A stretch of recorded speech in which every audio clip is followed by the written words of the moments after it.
Pagkatapos akong aking kadate sa araw ng mga puso, iniwan na lang ako sa hotel. Ang masakit pa ay, Dear Ate Vine, ibabahagi ko lang ang aking karanasan sa isang lalaki na nakilala ko lang sa SOCMED. Tawagin niyo na lang ako sa pangalang Alice, 32 years old, single. Ayoko kasi ng commitment. Ayoko rin na mag-asawa.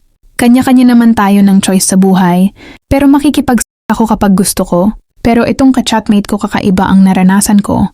Nakilala ko sa online, naging magka-chat at nang malaon. Sabi niya gusto niya akong maging girlfriend. Pero sabi ko ayaw ko nga ng commitment. Pero kung gusto niya ng isang bagay game ako. Pumayag naman itong si Boy. Nang kami ay magkita, sabi niya sa loob na lang kami ng hotel kakain. Kaya naman pagpasok namin doon, siya na ang nakipag-usap sa counter. Nang kami ay nasa aming room na, nag-order na siya ng maraming pagkain at inumin. Kasi sabi niya mag-damage siguradong guhutumin ako. Grabe ang in-order niya. May lechon pata. Lechon manok at beer. Sabi ko sa sarili ko, wow, marami siyang pera, galante. At pagkatapos nga namin kumain, sinabayan na namin ng inom. At doon ay kami ng husto. Yung tipong walang sayang na oras, pagod kung pagod, hanggang sa nagising ako ng 5 a.m. ng umaga. Dahil tinatawag na ako ng kalikasan, napansin ko na wala si Boy sa tabi ko. Akala ko nasa CR lang pero wala. Pagkatapos ko mag-CR, hinanap ko siya, wala naman ang mga damit niya. Pati bag niya wala rin. Doon na ako kinabahan.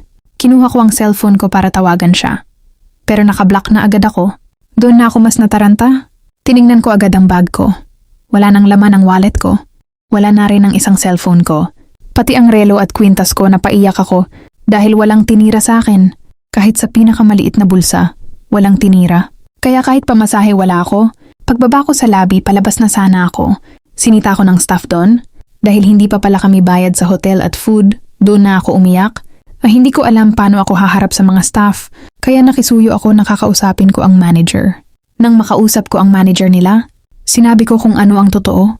Pinapirma lang niya ako na katunayan na babayaran ko ang bills namin at siya na rin ang nagbigay sa akin ng pamasahe pa uwi. Grabing karanasan to, halos ilang buwan akong na-depress, hindi dahil iniwan niya ako sa ere, kundi dahil hindi makatao ang ginawa niya sa akin.